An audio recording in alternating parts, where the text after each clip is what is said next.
Breaking news, ladies and gentlemen. Raheem Mostert is, yes, a Las Vegas Raider. Is this what we've been waiting for? No, we're waiting for Rodgers. We're waiting for Russ. But we have a ton of news. We've spent a ton of time updating rankings. And we have a lot of teams to look at. Now, of course, I'm sure y'all have seen this a bunch. I do want to point out real quick that, of course, you're always able to purchase a team review on the site. But if y'all like the way that this My Teams looks, y'all can actually go through and just link your teams for free on flockfantasy.com. I'll leave that link in the description, comment section. Ton of free stuff on the site. I'm sure you already know. But anyway, super excited to dive into this for Alec. Says, really would like your opinion on whether to trade Ken and Brown for another superstar running back, then draft an RB3 or draft Tyler Warren because it's Kelsey's last year. Thanks, guys. Also want the full team review as well. Of course, going to be super happy to dive in this for you. My friend, let me hook you up with a couple free trade questions as well. That way, just if you have anything to follow up on from this live stream or from this team review, you should be able to send me a couple trade questions for us to look at too. But anyway, this is Joe is bailed bad. Don't exactly know the reference. But anyway, this is an extremely shallow dynasty league. If you're looking at this, it is a 12-team start 8 PPR superflex. However, if you were looking at the actual roster size, it is almost playing more as if it's a redraft league than it's a dynasty league. And this is 100% changing strategy and changing the way that you want to approach, particularly the rookie draft and the bottom end of your roster. So I know you were referencing, okay, well, do we want to go ahead and do we want to make a tier up with either, say, Josh Jacobs, Kenneth Walker, whoever it may be, or do we want to go ahead and take that running back at the 102, Tyler Warren? I will say in general, when you're approaching a dynasty league that's going to be this shallow, I would be very hesitant to go through and just use the exact dynasty rankings, right? So if you're on the site and you're looking at the dynasty rankings, I would say you need to be making dramatic adjustments if your league is this shallow. Like if you go over and look at the rookie rankings, right? I would advise you to dramatically lower the tight ends down in the positions that you think could make an immediate impact up as if it's a redraft league. So I would almost be more inclined to go in the direction of rookie running backs and less inclined to go in the direction of rookie tight ends, particularly in a format like this where just positional requirements are so shallow. Now, with this being that shallower start 8 superflex league as well, I do want to point out the fact that this isn't a start 10, this isn't a start 11, right? Where 20% of your starting lineup requirements are going to come from the quarterback position, where we should expect maybe 35% of your weekly output to come from that quarterback position. No, 2 out of 8 of your starting lineup spots are quarterback. It's 25% of the starting lineup requirements. You should expect that to push to probably near 40% of your starting lineup output from a week-to-week perspective is going to be coming from the quarterback position in particular. So you are highly incentivized to have the elite level quarterbacks that should give you a significant edge over the rest of the field. And that's exactly what you have here with the combo of Jalen Hurts as well as Patrick Mahomes. So I think you're in a really comfortable spot here, particularly at the quarterback position. Obviously, we don't have a quarterback 3 that we can rely on. Deshaun Watson at this point looks like, for all intents and purposes, he is just useless, right? In no world are you ever going to be planning on starting Deshaun Watson, even in Patrick Mahomes. He's not playing this next. He probably never plays again. So you could make an argument that this team does have the need for a quarterback 3. And I would stress that the quarterback 3 here is going to be a little bit more important in a start 8 shallower format in comparison to like a wide receiver 6, as if you're playing in a start 11 format where that wide receiver 6 is going to hit your lineup all the time, where here the 6th wide receiver on your team probably ain't going to move the needle too much. So I think you could actually make an argument to add in a third quarterback here, but nonetheless, Hurts, Mahomes give you a solid runway. I know a lot of people are very annoyed with Mahomes if you look at the points per game this past season. If you look at the points per game over the past 2 years, or at least how the Chiefs approached their offense over the past 2 years, it's okay, well, we know that we can play efficient football near the end of games. We know we can win the turnover battle. So let's not necessarily force Mahomes to air it out as if it's 2018. But again, we have seen those elite level seasons from Mahomes where it is in the range of outcomes for him to be the quarterback 1 overall in fantasy. Is that the most likely outcome? No. But I almost really like advising people to go after Patrick Mahomes if you can get him at a reasonable price tag. Where like right now, I know that if you go over and look at the average expert rank, right, on the sites, this is super flex. These aren't my rankings. This is the average expert rank on the site. Patrick Mahomes is hovering in around QB6, but I know a lot of people actually prefer like Drake May over Patrick Mahomes. I know some people prefer the 101 over Mahomes. My thing with purchasing Mahomes, if you can get him as like a late second round startup pick, which is what I've seen a lot of people advocating for, is the price point is very fixed at that floor where you know he's going to be a starting quarterback for the next decade. You don't particularly have to worry about, oh, okay, even if he does, if he's the quarterback 19 in points per game this next season, it's not like all of a sudden he's going to be a round 4 startup pick. It feels like the price of a late second round startup pick for Mahomes is much closer to the floor that it could be 12 months from now than it is to the ceiling, if that makes sense. Because there is a world where we see this next season, Mahomes go out there and they change the way that their offense runs and they look a lot more like they did a few years back. And all of a sudden, Patrick Mahomes is a top 5 startup pick again. So I love the quarterback room. I think you can add QB3. And I actually don't mind whatsoever if you decide to do a 2-for-1 tier up and try to move off some of this running back depth and try to go get another elite level name. Now, of course, if we're selling off depth, you're going to probably have to go for some of these bottom end teams. Now, a big concern that you're going to have with some of these bottom end teams, right, is they should be rebuilding rosters.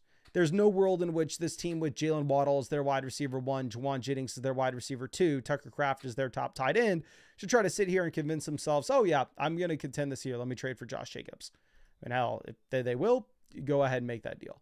Same thing here. You can make an argument. Maybe the running backs can get by Terry McLaurin, George Pickens, Kupp as your top 3 wide receivers. Probably not moving the needle enough, right? So some of these teams, particularly at the very bottom, will be difficult to trade with them just because they're going to have an extremely difficult time to go ahead and try to contend this year. But maybe if we move up the ladder here just a bit to find a team that looks like they can contend while at the same time does have a running back in the tier above, like this could be a good example of a team that you can try to trade with, right? Where if you're in a very shallow format and you think you can move off the combo of Jacobs and Kenneth Walker to get to Devon Achane, I think that could be very interesting where possibly this team over here is looking at the lack of running back depth that they have. They don't have a 2026 first round pick either. So maybe they are pot committed to go ahead and try to contend this season. If you could go ahead and swing that 2-for-1 deal to upgrade there, I actually really do like the idea. Going over to wide receiver, obviously we're in a phenomenal spot with Jefferson, Lamb, Tyreek Hill. And again, looking at some of these wide receiver depth pieces, it's not like we can sit here and go, Calvin Ridley's going to make a big difference in a start 8 Superflex league. Reality, Ridley's not going to make a big difference. Neither would Diggs. But the fundamental issue that you're going to have here is finding trade suitors for those veteran pieces at the very bottom end. It's going to be much easier said than done because you're going to have to find a contending team. We go and look at the power rankings of this league. It is very much a lopsided distribution, right? Where there are about 2, maybe 4 juggernaut teams here at the very top. Everybody else is garbage below. And we're one of those juggernaut teams. If we try to go through and we try to trade with another one, like, oh, cool, it'd be awesome, right? If we could do the combo of Ridley and Stephon Diggs or Tyreek Hill and Stephon Diggs to pivot up and try to get a better wide receiver. But like this team here, they have no incentive to ever go through and trade for Stephon Diggs. They have no incentive to ever go through and trade for Calvin Ridley, right? Like the wide receiver depth is just as useless for them as it would be for you. So that's why it's going to be very difficult for you to sell off some of these like contending assets such as Jacobs, Walker, the wide receiver depth pieces, because there are very few actual contending teams in this league. You're one of them, and the other contending teams, they don't need the depth because of the league format. Now, of course, if you can try to swindle them, we're 100% game to do that. But it's just like, oh, can I tell you to go through and, oh yeah, let's trade Calvin Ridley and let's get a quarterback 3. Realistically, who is a suitable trade partner for Calvin Ridley here? This team is Geno Smith. Actually, maybe we found one. All right. Maybe if this team thinks that they can contend, if you could flip one of the depth receivers and go get like Geno as our quarterback 3, And then maybe they view Ridley as the wide receiver 3 or 4 on this team alongside Sutton. I mean, if you can do it, let's do it, right? But again, just much, much easier said than done because nobody really here particularly needs wide receiver depth. And then going over and looking at Kelce, specifically with how shallow this league is at the tight end position, the last thing I'm thinking is like, oh, we have a very limited shelf life of Travis Kelce at this point, so we need to go ahead and we need to swing for rookie tight ends. Because realistically speaking, like I said, this format's going to play a little bit more like a redraft league. So if we go through and if we actually count out the amount of tight ends that are currently being rostered, that team has 2, we have 1. So we're up to 3. We're up to 6, 8, 11, 14, 15, 17, 20, 21, 25, 27. The waiver wire may actually be viable for you at the tight end position during the season.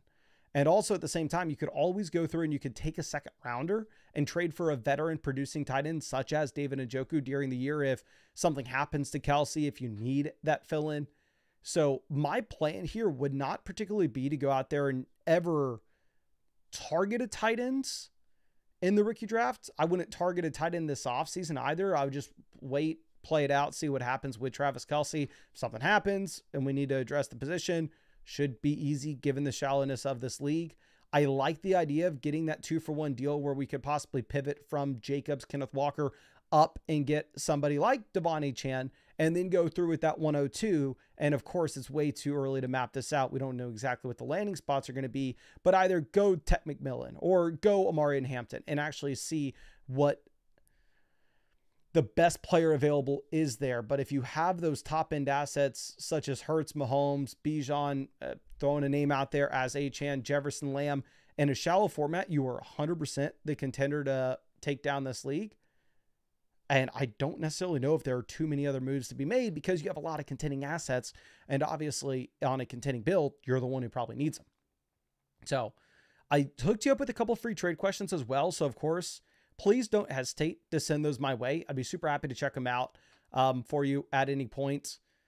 And yeah, really appreciate you. I think you have a phenomenal team. I 100% am in line with us selling like Jacobs and Walker and a 2-for-1 deal to try to get that better running back.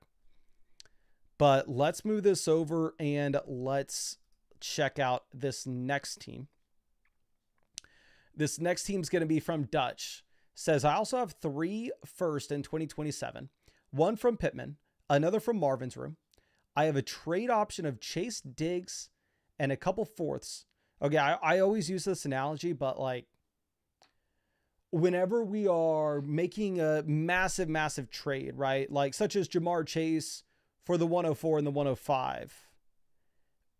Diggs in the 4th round picks are completely useless. I know that a lot of people watching this have probably heard this analogy one too many times. They're going to roll their eyes. But this is like you're going to the Ferrari dealership and you're on the fence of buying a Ferrari and they're like, oh, well, we'll throw in the little tree that hangs in from the dash to make the car smell good. It's like, my guy, that costs $1. I'm making a decision that costs $500,000. It's completely irrelevant, right? So if you're ever making a trade involving like a Jamar Chase level asset, we're never, ever, like I would almost rather not even type out Diggs in the 4th round picks because it's just going to cloud what the trade actually is. A trade's Jamar Chase for the 104 and the 105. And chase the money 2026 first back to him. He would also give me a pick swap option in 2026. Not sure if this fits the timeline. Well, we are Salop here. We are the 2nd team in the League Analyzer, and the League Analyzer is not going to be pulling in those additional 2027 first round picks that we have, right? So if we are looking at those additional 2027 first round picks, I think you're in a really good spot to say that we should be at the top of the League Analyzer, if not pretty damn close to it. And looking at this team, I no longer see Chase on it, right? Option of Chase, Diggs, and a couple fourths for the 104, 105. I don't really see any of that on here if we're looking at the correct team. So maybe we made a couple trades since we were looking at that. But nonetheless, this is a team that if you take into account the fact that we have the extra first round picks in 2027, very much we should be at the very top of this league in terms of raw value. Now, if we're looking at the actual league settings, this is a 12-team start 10-1 quarterback formats. We have Burrow. Burrow obviously is going to fit pretty much any build. Doesn't matter if you're a contending team. Doesn't matter if you're a rebuilding team. You're going to be able to make it work. I'm going over and looking at the backup quarterbacks in a 1-quarterback league. Frankly, it doesn't particularly matter to see Lawrence, Wilson, Aaron Rodgers. If we ever really need a veteran quarterback like Russ during the season, we can trade a third for him. Nobody's going to be buying any of these quarterbacks. We have Burrow quarterback. We're good to go. I'm going over to running back. We have a couple of these year 2 guys that frankly aren't going to be anything, right? I mean, even if Kyron Williams were to be injured this next season, one, we have no idea who the running back 2 is going to be in Los Angeles. We don't know if Blake Corum would get the shot. We don't know if Blake Corum is going to be an absolute zero. So we have nothing at running back. I would say, of course, on a rebuilding roster, if you're able to ever swing one of these running backs and get a future second-round pick, I'm all game. If you can sell Blake Corum and get 2026 second and third, make that deal right this second. Obviously, you can't. Really, the centerpiece of this team is going to be over at wide receiver, where we are looking at Thomas, Wilson, Worthy, Pickens, Pearsall, McMillan, Keon Coleman, Stephon Diggs, Gabe Davis. So it is an interesting conversation to always have with the timeline of this team and what assets we should be looking to sell versus what assets we should be looking to buy on a rebuilding roster. So we can sit here and we can go, oh, George Pickens is pretty damn young, right? George Pickens is still going to be productive this time next season. But at the same time, you go through and you look at Pickens and say, well, next, he's going to turn 25 next offseason.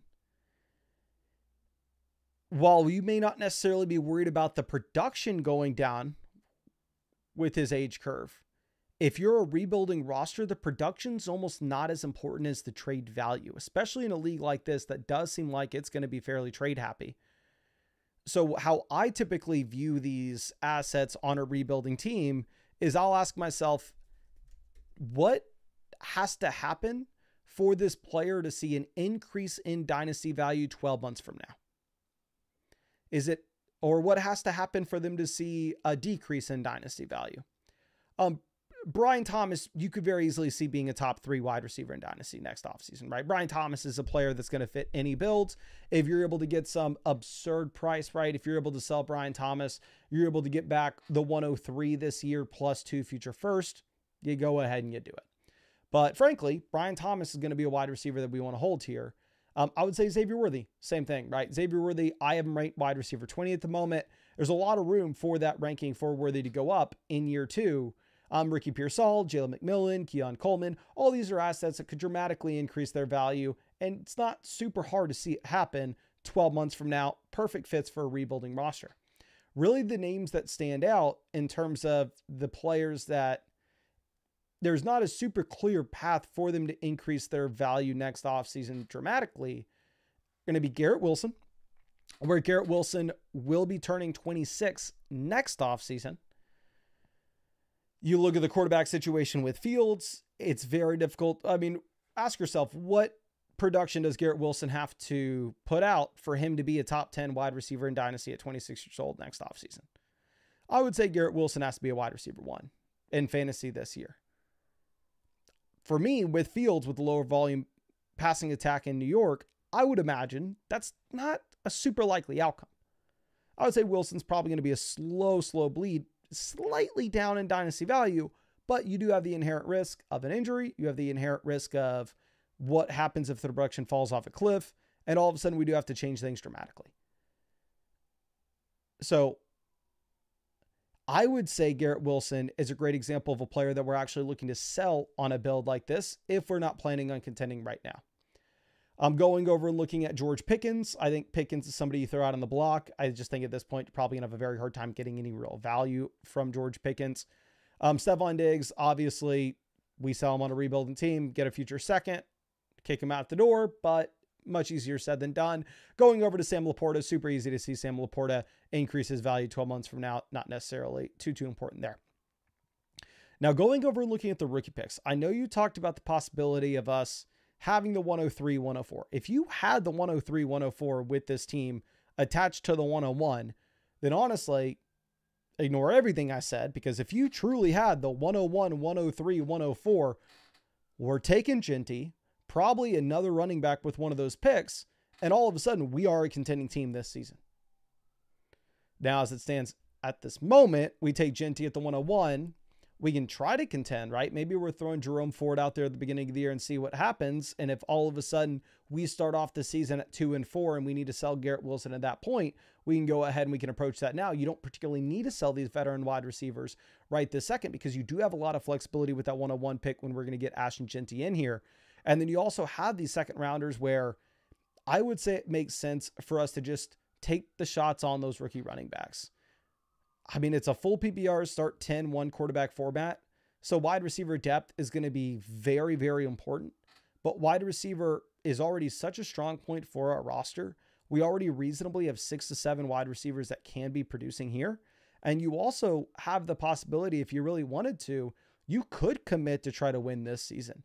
You could go through and take that 101, Ashton Ginty, have your RB1, take the 204 and approach one of these teams that are approaching a rebuilds and see if we can bring in one of these just rando running backs for a 1-year fill-in, right? So if you want to take a mid-second round pick and see if we can get Joe Mixon, see if we can get Derrick Henry from one of these rebuilding teams, that's something that we can throw out there. If you want to go take the 204, bring in Najee Harris, if you love the landing spot in Los Angeles, you have the firepower to go ahead and to push to contend this season. So it just all comes down to what you want to do, right? And what the actual prices are in your league. Because if we approach those veteran RB holders and we try offering a couple of these second rounders and they go, oh, no way in hell, I'm going to send you Joe Mixon for the 201. Get lost. If that's their response, it's probably going to be very difficult for you to go out and contend this season unless we're willing to overpay, which you have all the power in your court. I mean, you have the youth, you have the value in terms of the long-term picks. So if people are going to try to make you overpay for the running back production, I'd say, F you, I'll be a juggernaut next year. But if you can pick up a couple of those veteran running backs on the cheap, at that point, I would say probably doesn't make sense to throw Garrett Wilson on the block. Probably doesn't make sense to sell George Pickens. So really, I think it all comes down to what your league mates are willing to do. If you can take these 3 second rounders and, of course, throw in the 312, 401, 408, who cares? Those picks are meaningless. If you can take these assets, turn them in to kind of 1-year rentals at the running back position, have Ashton Ginty with the 101, and then you have all your future picks, not only in 2026, but the 3 extra first-round picks in 2027, you'll have more than enough firepower to reload at the running back position 2-3 years from now to be able to contend not only this season, but 3, 4, 5 years down the road. So you're either contending this year or next year. And I think it all comes down to what we are doing with these second-round picks and what our league mates are willing to let go of when it comes to the veteran RBs. But looking at a couple of these teams at the very bottom in terms of straight up dynasty value, a couple of these teams, like this team has Khalil Shakir as their wide receiver too, right? Kyle Pitts, Cole Kmet as their tight end room. Wouldn't it be the most surprising thing in the world if this team trades you Joe Mixon for the 201? So I think you can throw a couple of those out there. I'm going to hook you up with a free trade question, my friend. So if you have any follow-ups on that, I'd be super happy to go ahead and check out any potential trades for you. But yeah, I really do appreciate you and hope I was able to help out a bit there. But let me go through and actually real quick. I know we had a couple trade questions that we should look at. This one from Sam says, won the championship 2 out of the past 3 years. Sam, I know you've been with us for a very long time. Super happy for you and really appreciate you sticking with us. Is it time to sell Tyreek? It's a super flex league, so I would 100% sell Tyreek for this price point. Like, let me go through him. Am I crazy here? In terms of the expert average ranks, where is Tyreek in comparison? Yeah, Tyreek is currently ranked alongside the 112 in the average expert rankings. But, I mean, kind of well behind the 109, which I would 100% stand by. You see in my overall rankings, I have Tyreek 78 overall and the 109 67 overall, particularly in Superflex. Because, I mean, if you just map out what player you should be looking at around that pick in a Superflex league. Just looking at the average expert, we're looking at a tier of like Ginty, Tet, Hampton, Judkins, Burden, Ward, Henderson, Egbuka, Johnson, Shooter Sanders, Matthew Gold. You have a great prospect that you can go through and hit the reset button with. Like, it's, if Henderson finds himself in a crap landing spot, you could very easily be hitting the reset button with Henderson. So I would go ahead and I would take the 109. I know it looks like we have a great team, but I think it's just too good of value to pass up with the fall off that we saw from Tyreek this past year. But Cheney Jeffrey says, I'm totally confused with this trade. Does it help my team? Trade calculators say yes in a vacuum. Okay.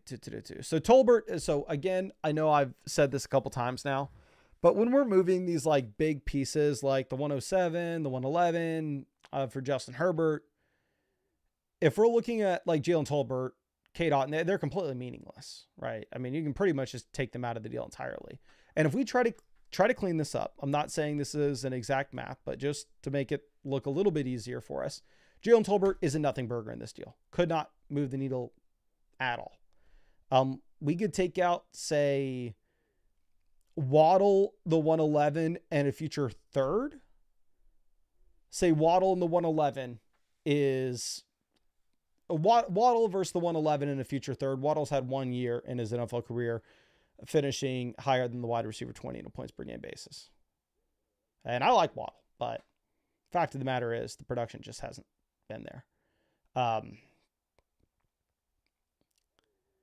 If you're looking at like Fields in the 107 versus Justin Herbert, I would prefer Herbert. The thing is, if you look at points per game wise this next season, I wouldn't be super surprised if the gap between Fields and Herbert isn't massive, right? Because you're going to get the rushing production with Justin Fields. I mean, we can go through and let me pull up. We should have this on our site relatively soon. And where it'll be super easy, where I can just click on a player and it'll pull this stuff up for me. And I don't have to try to search all this random crap. But let's pull up the points per game for Justin Herbert over the past few seasons. And let's compare this to Justin Fields when Fields has actually been starting. So Herbert has seen a dramatic fall off in points per game from the first 2 years of his NFL career, where he was sitting at about 22.5 points per game both seasons, to this past season at about 16.5 points per game, as the different coaching staff is not letting him just air the ball out like crazy. The passing attempts over the past 2 seasons, I don't want to use 2 years ago because he did get hurt, but this past year he had 504 pass attempts. You go back to 2022, the man had 700, right? So very much a different Justin Fields from a fantasy perspective Justin Herbert from a fantasy perspective. You go back and you look at Justin Fields when he actually was a starting quarterback in Chicago, 19.5 and 17.5 fantasy points per game. So if you were looking at the points per game between Justin Herbert and Justin Fields, the points per game gap's not going to be massive. What actually could be interesting to see here, just looking at short-term productions, and trust me, we're going to follow up with a long-term outlook for these quarterbacks, but I kind of want to see where are these guys getting drafted in underdog drafts. Like, I would not be surprised whatsoever if, like, best ball people just for this season were taking Fields ahead of Herbert. The gap's about 30 picks in ADP with Justin Herbert having the slight edge. Underdog actually has more projected points for Justin Fields than Justin Herbert this next year. All this is to say, this next season, the projections should look very similar with these two quarterbacks. However, if you told me Justin Fields was an NFL starting quarterback 2 years from now, I would be very surprised. If you told me Justin Herbert was not an NFL starting quarterback 2 years from now, I would be very surprised. You look at the contract that Fields got, it's very much, hey, we have absolutely nothing here. We're probably going to be the worst team in the NFL or a bottom 3 team this next season. We just kind of need somebody to throw out there to start the year. It's 2 years, $40 million.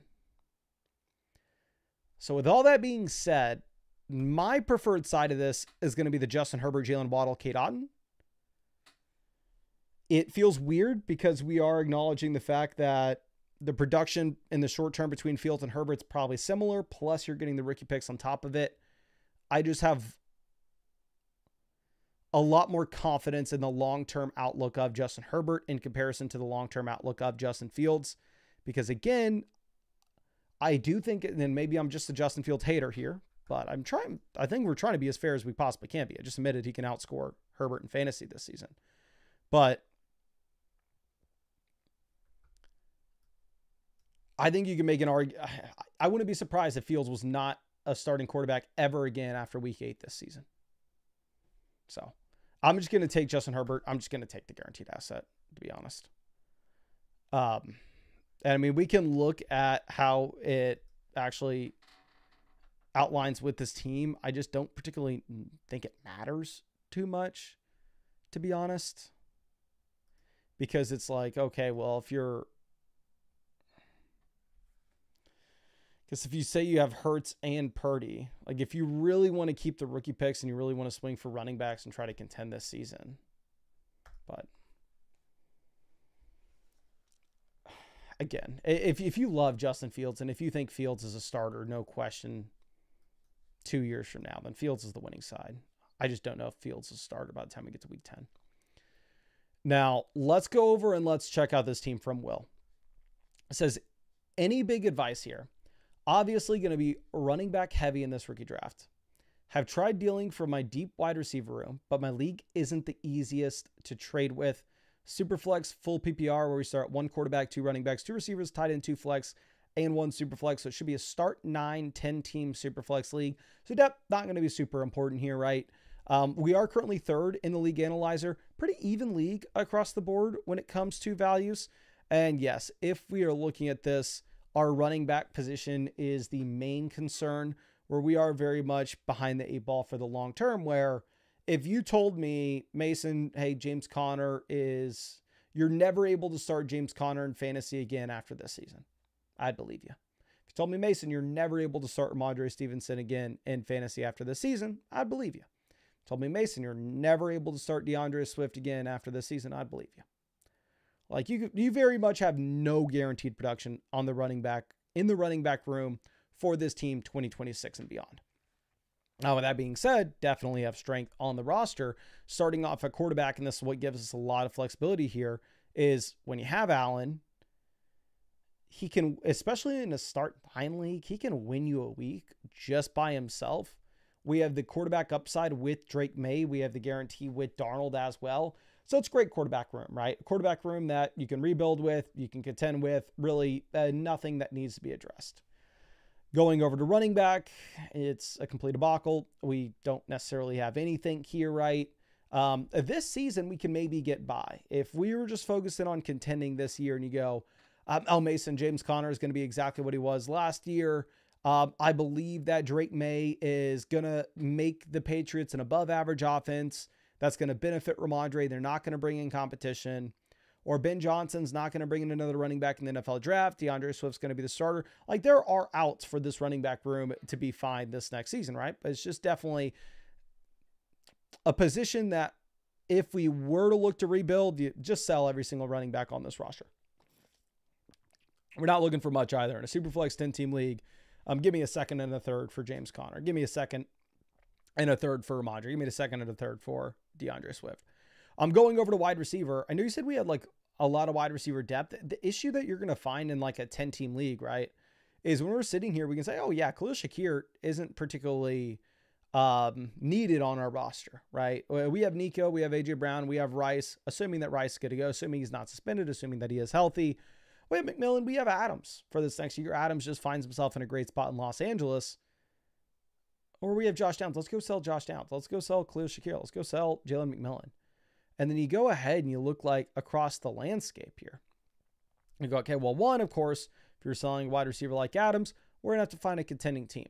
2, you're going to have to find a team where, I mean, realistically, you can only start 4 wide receivers weekly, right? You have to find a contending team where we can sell them Khalil Shakir, and Shakir's a top 4 wide receiver for him. This is a contending team, but no way in hell they need a wide receiver. This is a contending team where Jordan Addison's their wide receiver, 5? They don't need one. This is a very weird team looking at quarterback. They have Caleb, Herbert, Young, Fields, Richardson, Russ. This team maybe has 6 starting quarterbacks. But they're probably not contending, right?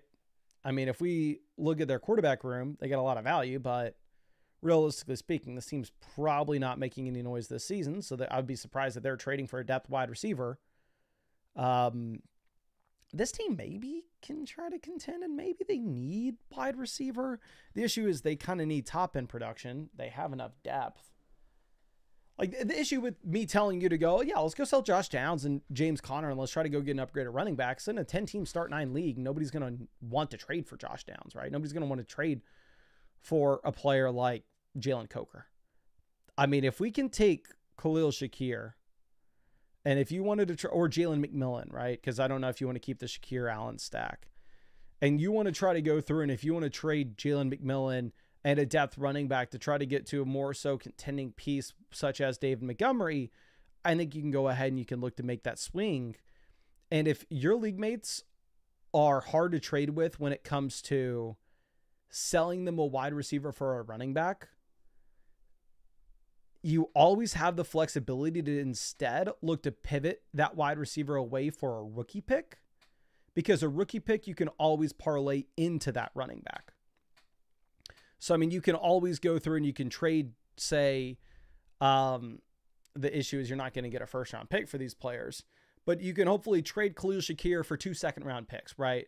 And even if those are 2 2026 second-round picks, then week 4, week 5 this next season, if we are a contending team, you are able to trade those second-rounders and you're able to go out and get running backs at that point. So if you are having a difficult time selling these depth wide receivers straight up for the running back position, you can always go around that by getting picks, trying to turn those into RBs. But I mean, this is a team that frankly should be looking to contend, right? Because A.J. Brown will be a declining asset in Dynasty, but the production's going to be there. Devontae Adams, declining asset in Dynasty, but the production's going to be there. James Conner, declining asset. Like, if you were to pivot to a rebuild, you have to sell James Conner, sell Ramondre Stevenson, sell DeAndre Swift, sell A.J. Brown, possibly Nico Collins, depending on what the return could be.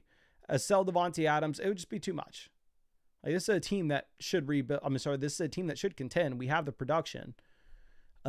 It just is about addressing the running back position. I don't know if just taking Judkins at the 107 solves it for us. I don't even know if you're going to get Judkins at the 107. Taking Henderson at the 1, obviously there's just a very flat tier if you're looking at these prospects. Taking Caleb Johnson at the 107. I don't necessarily know if that's just going to solve our issue here. Very much could. We just don't know. An outside thing that we could look to do is see if we can find a rebuilding roster that has a veteran running back that could use draft picks. If this team thinks that they can contend, you could always try to send them one of those depth receivers like Khalil Shakir and an additional running back like, if you can send them, say, like Josh Downs and James Conner to get to Joe Mixon and get that veteran running back upgrade, definitely makes sense, right? But you just have to try to convince this team that they are a contender. I'd reach out to them and see, hey, are you a contender? Hey, are you a rebuilder? Because if they're a rebuilder, then there is some play here for you to go after Joe Mixon and or Alvin Kamara. I'm going over and looking at this team. If we can reach out to them, put out a feeler and see if they are planning on contending. I mean, their QB2 is Geno Smith.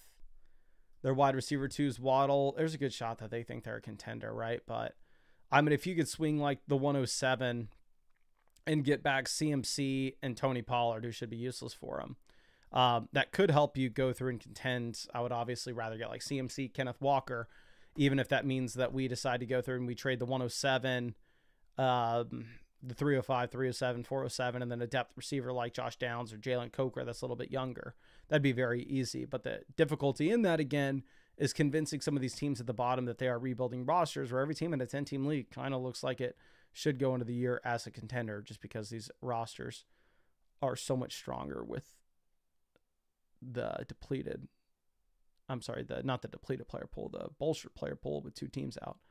Just looking at that team probably thinks that they're a contender, right? This is the issue. This team probably thinks they're a contender. This team is a contender. This team, again, it's all about addressing running back. I don't necessarily think that you are going to get there, though, by just taking Caleb Johnson at 107 and calling it a day. I think realistically speaking, you're actually going to have to make plays. I think you have to take that 107, convince one of those teams at the bottom that they are rebuilding, go get the combo CMC and Kenneth Walker by sending them a couple of younger wide receivers, the 107, 305, 307, 407.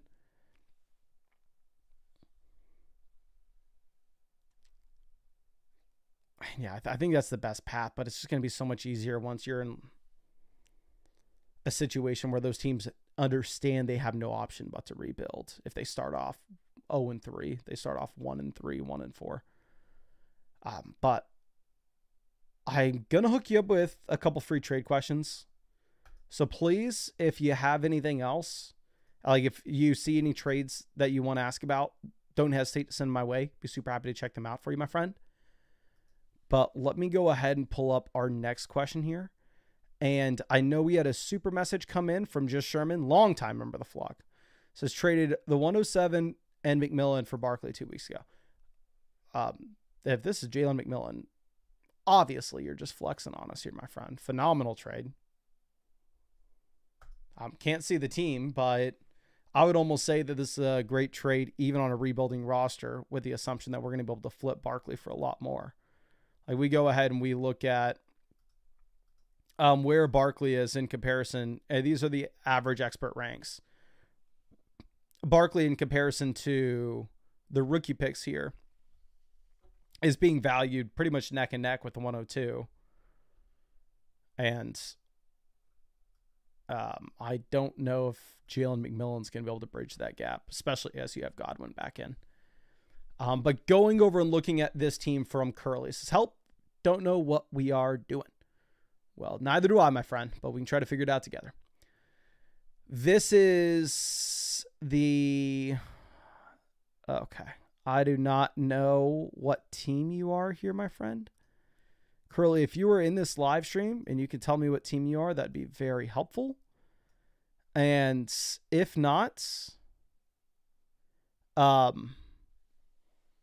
please shoot me a DM on the site. And I'll be happy to update that for you and possibly just get you a private podcast. But we'll go over to Drewser right now. It says, by far my worst team. Need help on the rebuild. Thank you, Mason. Thank you, my guy. This is Show Me Your Tets. We are 10th in the league analyzer. And yes, my friend, this is going to be an absolute debacle of a team here. We are sitting with the value of 10,000, which is arbitrary, but you can compare it to the other teams in this league. There's a team in this league with almost 4x the amount of value that we have. There's another team in this league with over 3x the amount of value that we have. So we are very much behind the 8 ball, and it doesn't even matter if you look like you have a whatever redraft team. Like if it looks like you have a redraft team that could just quite possibly contend, if you are this depleted in terms of dynasty value, I think almost no matter what, you're gonna have your hand forced into kind of going into a multi-year rebuild, because even if you could get by as a contender, at the end of the day, you're probably going to get squished regardless by a true juggernaut.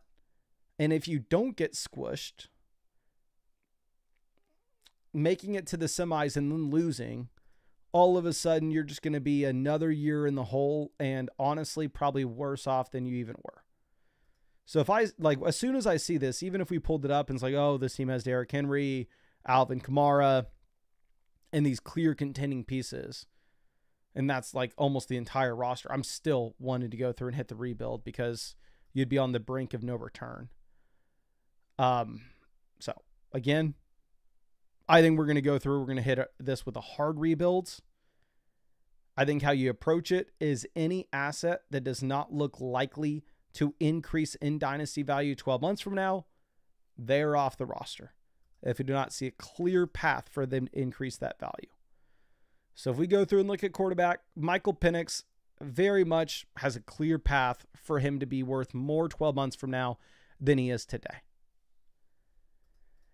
Derek Carr, not so much, right? Now, of course, the issue looking at a player like Derek Carr is as of March 13th, there's not a single person in your league that is interested in trading for Derek Carr. What we're going to have to do, I mean, if you can get a couple second round picks for him, he's out the door right now. But realistically, what we're probably going to have to wait to do is have him going into the season. Once a quarterback gets injured across the league somewhere else, Josh Allen goes down, go to the Josh Allen team and tell them, hey, give me your second and third next year. I'll give you Derek Carr. You're going to have to wait until there is some need from some team for some marginal quarterback production. But obviously, Carr will be out the door as soon as we can get him out. Going over and looking at what we have at running back, we are currently sitting with Charbonnet. Is there a path for Charbonnet to increase his dynasty value 12 months from now? Yes, but I would say the path for him to actually be worth less in Dynasty is probably a more likely path for him to go down. So I personally would view Charbonnet as a sell. I would say the exact same thing with Brian Robinson.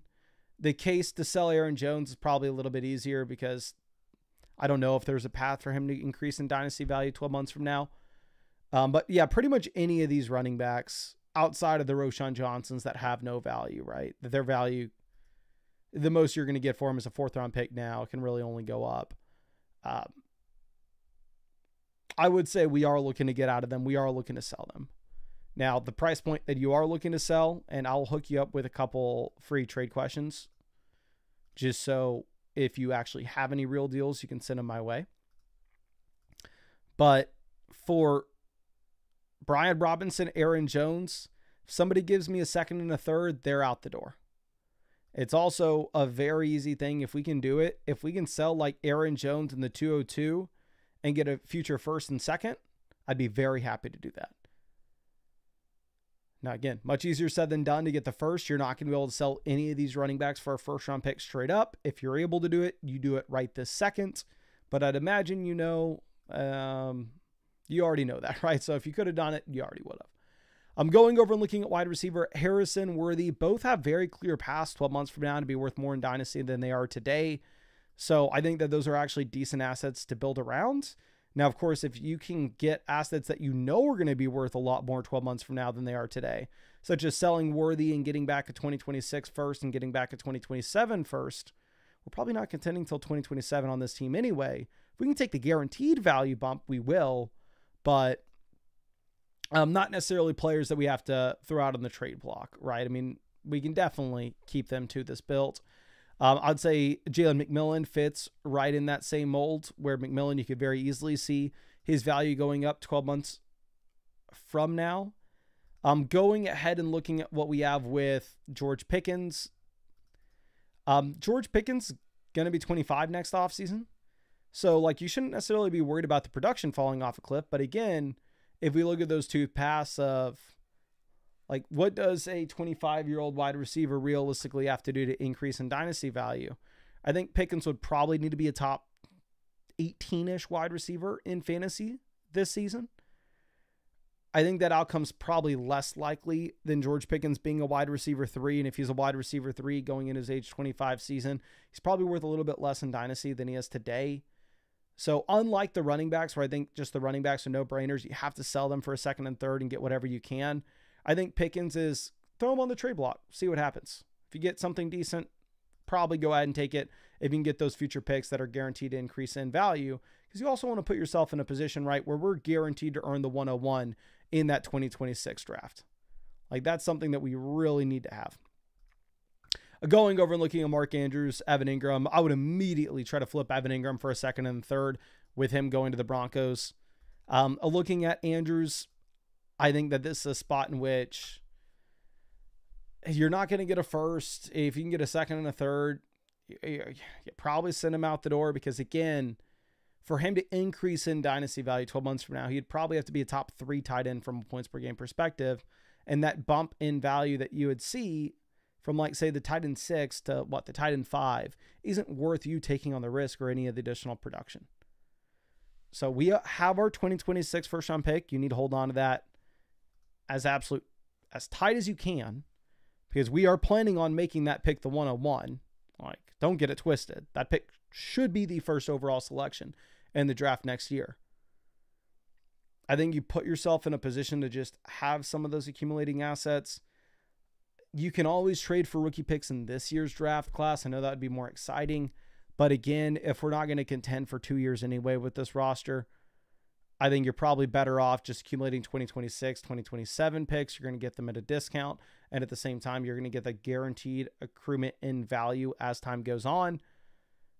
And I mean, if all the stars aligned, this team could possibly be a contender this year. But there's just no reason in taking on that risk when we're going to be so far behind the 8 ball in comparison to this team that is Puka, Lamb, Nico, London, AJ Brown, Terry McLaurin, DK Metcalf, right? Like, we can maybe get lucky and try to contend with them just for us to get squashed in the semifinals of the playoffs. And then all of a sudden we wasted our shot to get a couple second round picks out of these guys like Brian Robinson, Aaron Jones, Jerry Jeudy. But I really appreciate you, and I really hope I was able to help you out in some way. I did hook you up with those free trade questions again, just in case you have anything else that you want to send my way. But yeah, again, don't try to get cute with it. Don't try to push to contend where it doesn't make sense to. Definitely just shut it down and rebuild, like start rebuilding right now. I don't even think you wait till this. The only instance you wait till the season is if you think you're going to get more value for the veterans at that point, but you don't wait to the season to just see like, oh, what if I am actually contending, because you're not. Okay, so let's go ahead and let's check this out for Positive Jojo. Says, just unsure how to handle my team for the future. Missing some picks that could help, but not totally awful. Okay. This is a 12-team start 10 half PPR Superflex League, non-tight end premium. One thing that I want to point out that is fun to see, just fun to point out. This team is Josh Allen, Jaden Daniels, Drake May, Jahmyr Gibbs, Jonathan Taylor, Josh Jacobs, Puka Nacua, Malik Neighbors, Chris Olave, Brandon Ayuk. This team has a crazy squad. No picks, but crazy squad. We are here at 7th, right in the middle of the league, according to the league analyzer. We do not have our 2026 first, which puts us in a very peculiar spot. I can't talk. I'm sorry. This is my second time live streaming in the past 3 months.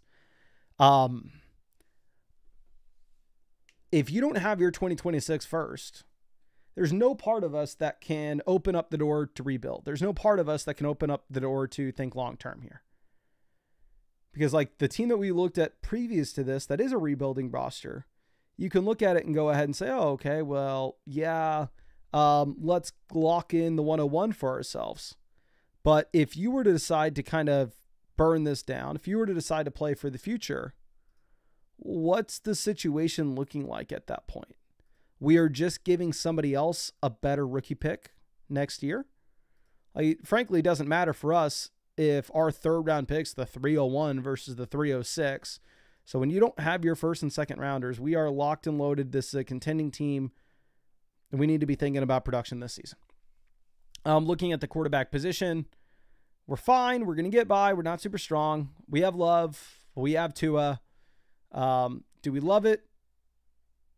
Not necessarily, but we have starters we can throw out there. We have Aaron Rodgers, right, who we can go through and hopefully use in bye weeks, assuming he actually does end up going to Pittsburgh or New York. Who knows? We got to be strong in other positions. So going over to running back, we have Bucky. We have James Cook. Look like solid options, right? I mean, if we're sitting here with Bucky Irving, you can, I don't want to say easily pencil him in to be an RB1, but looking at the efficiency that he had last season plus the receiving skill set, it'd be surprising if Bucky Irving was not a useful running back in fantasy, almost regardless of what the Bucs did in the draft this season. You'd almost say the same thing regarding James Cook. James Conner, a little bit wider range of outcomes, but at the same time, you could very easily see James Conner being either an RB1 or RB2 this next year. So we have upside of the running back position to be able to get by. Looking at the long-term outlook, obviously it's very difficult to project out any running back 2 to 3 years into the future. Looking at wide receiver, we have Chase, Terry, Shakir, Evans, a couple of contending assets down there, such as Calvin Ridley. So very much a similar wide receiver room in comparison to running back, right? Where we have a couple of these studs that we can build around for the short and long term, such as Jamar Chase. And then we have some of the veteran assets that would only really make sense for a contending team.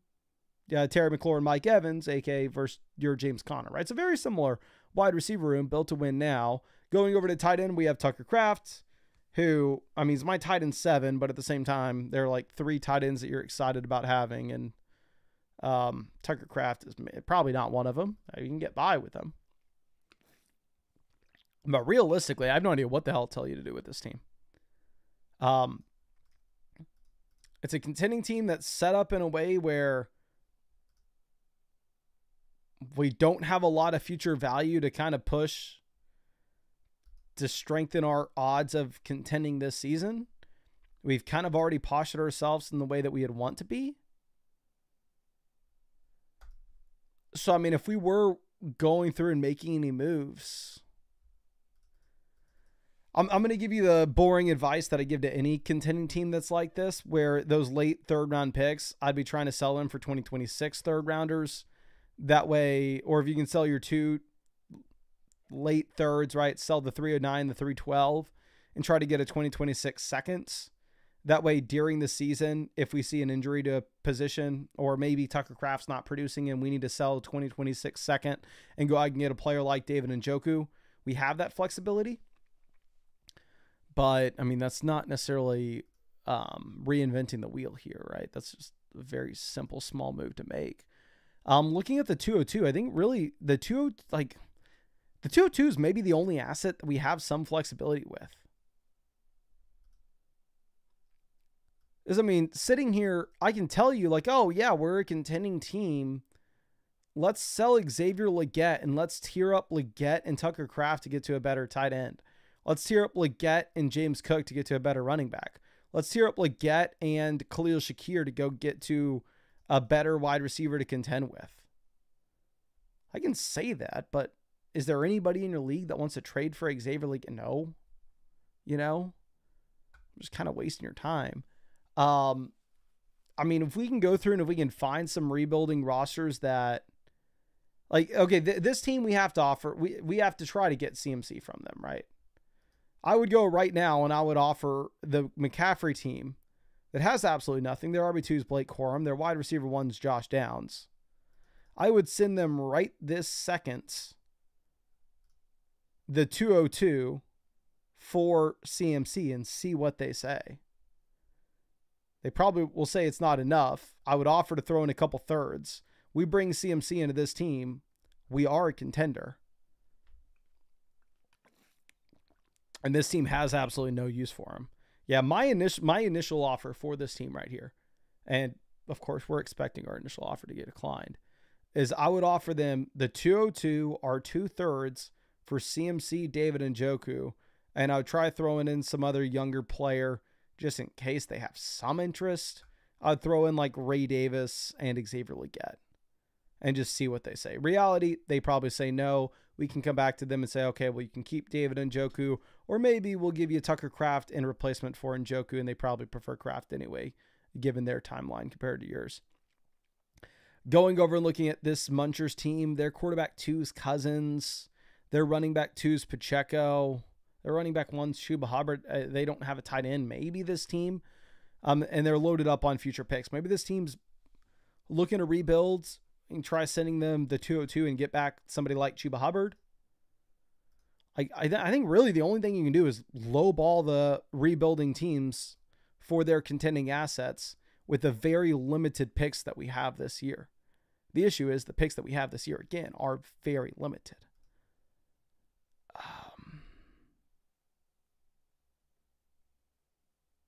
Yeah, but there are some pretty bad teams below you. So if we lowball 3 or 4 of them for those veteran running backs like Aaron Jones, CMC, you may get one of them to bite. But let me hook you up with a couple free trade questions. I think maybe we already did, but just in case we didn't. That way you can follow up with anything else that you have, my guy. But really do appreciate you and really hope I was able to help you out in some way here. But let me move this over to our next question. This one coming out from Imran. Says, hello, I'm currently last place in my league and I have no clue how to fix it. I recently down-tiered JSN for McMillan in the 102. Good move. I'd rather have the 102 than JSN on a rebuilding team. But know that my team is missing a whole life of value.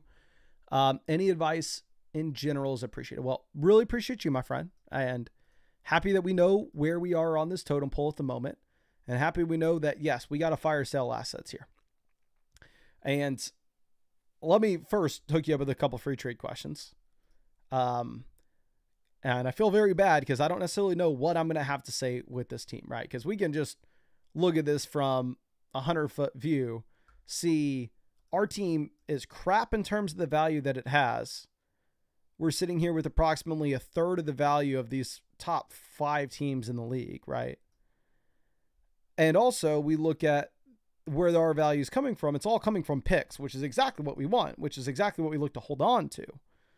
So as we go through and pull up this roster, it's like, realistically, what do we have to sell? Like, you know, like nobody, like what we would look to do is we would look to sell some of these contending assets for future value where we can. But oh my God, you are in a brutal. This is even worse than I imagined, right? As we look at this team, there are only 2 players with value on this team. It's a 1 quarterback format. 1 quarterback, 12 team, start 9. PPR, half point tight end premium. The only 2 players with value here are Jalen McMillan and Drake May. Maybe make an argument for Jalen Coker, whatever. But regardless, even if you want to make an argument for Jalen Coker, Adonai Mitchell, Jalen Polk, Troy Franklin, all these year 2 wide receivers, we want them on our team anyway. All these year 2 players we want on our team. But we have 2 guys with value. And in a 1 quarterback format, let's not overstate Drake May's value. We have nothing. And obviously we could say, oh, okay, well, yeah, we're going to tank this year. We're going to have an absolute garbage team. We're going to start bringing in rookies in this year's class with our 102, 112, 201, 302, 409, 410. But this is always the risk. And this is why I say 99% of the time people ask if they should trade their future first-round pick. And the only time we pretty much say yes is when they have juggernaut builds. We traded, if I'm looking at this correctly, we have a first-round pick in 2026, but we do not have our own first-round pick in 2026.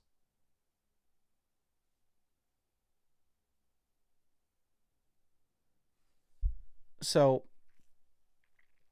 it's very much a tough scene. We can't bank on having the 101 next year. And we got to go through and we got to figure out who has our future first.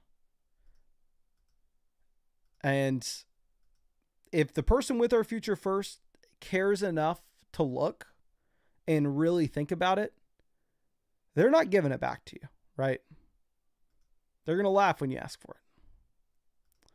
But there's an outside chance that here, the La Porta team that has our future first and our future second, maybe they're in 15 dynasty leagues. Maybe they're not going to spend that much time. Maybe we send them a deal for our future first and second that looks like it's a very good deal on paper, but when those picks, which are guaranteed to turn out to be the 101, turn into the 101, maybe it looks like it's going to be good for us instead. So the question is, what would a deal like that look like? Probably, I mean, the only assets that we even have that are equal to a future first round pick is going to be the 112, the 102. We have no, Drake May is not worth it, right? If you're playing in a one quarterback format and get a random first for Drake May, you take the random first. So the first thing that I would do, and it's probably a reject, but maybe they say yes, is I would try to send Jalen McMillan, the 112, the 201. Hell, throw in the 302 and a fourth. So the 112, 201, 302, 409, and Jalen McMillan, and see if we can get back our 2026 first and second. Because if we can get back our 2026 first and second, and then give ourselves the 101 next year, we put ourselves in at least on the right path, right? Because this team's drowning, and we sold the life raft to another person, and we kind of need the life raft for ourselves. So we kind of need to get that back. That would be the number one plan on what to do. If we can't get our own 2026 first round pick back, ripperoni pepperoni. Looking at what we can do beyond that with the team that's this week is this 102. I think you got a down tier here as well. Like, I think you have to take the 102 and try to approach a team that has multiple first round picks and see if we can get back. Like, I hate to go back to this team that has our own. But like, if you can take the 102, and this is another deal that you can send for them. Again, if they take the time to look at your team, they're not going to make the deal with you. But if you can send them the 102 for our future first and their future first, so effectively sell the 102 this year for the 101 next year and an additional first round pick next year, that at least puts us on the right path. Going through and looking at other teams that have extra first round picks. That team has the 103, right? But that's not going to move the needle. Here, this team has the 110, the 106, a first round pick next year. I think you could try to send them the 102 for the 106 and a future first. See if they'd be willing to make that move. This team has the 109 and their first round pick. If we can sell the 102 for the 109 and a first, plus hopefully future second, third, maybe like the 109, 209 and their future first, I think we could look at doing that. This team has the 107, send them the 102 for the 107 and their future first. But really, that's the only asset that we have here, right? It's not like we have anything other than the 102. I wish I had more for you, my friend. I wish I had more for you to work with. I did hook you up with some free trade questions just in case you have anything specific that you want to look at in terms of the rookie picks that you're working with. But I just have no idea what path you should be on. But I don't know if y'all can hear this. The dog is losing her mind in the other room. So I think that's maybe time for us to end this. I'm going to try to be better about streams. We are, my mom's coming into town this weekend. So probably going to be limited on the amount I can stream this weekend. But I think we hit the ground running. And at the very latest, we are back streaming on Monday. Hopefully before then, though. But really do appreciate you. And again, unless you're a Juggernaut team, for the love of God, do not sell your future first.